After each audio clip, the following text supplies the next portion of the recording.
ભારત સરકાર દ્વારા polio round અંતર્ગત કાંકરેજ તાલુકા પંચાયત પ્રમુખ શ્રી વેલસી પરમારના હસ્તે ખીમાણા ખાતે પોલિયો રવિવાર કાર્યક્રમ ખુલ્લો મુકાયો।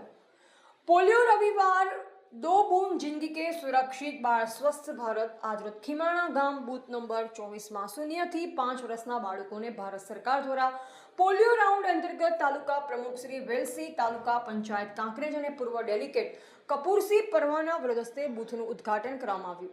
તાલુકા હેલ્થ ઓફિસર ડોક્ટર પિયુષભાઈ ચૌધરીના માર્ગદર્શન હેઠળ doctor Mayaben Desai, medical officer Jalmor અને સુપરવાઇઝર વિક્રમભાઈ જાદવ સુપરવિઝન હેઠળ આયુષ્માન આરોગ્ય મંદિર ખીમાણા PSC જાલમોરના 0 થી 5 વર્ષના બાળકોને આરોગ્ય કાર્યકર મહેન્દ્રભાઈ જોશી અને આશાબહેનો દ્વારા પોલિયોની રસી પીવડાવવામાં આવી। રિપોર્ટર રામજીભાઈ રાયગોર, બનાસકાંઠા।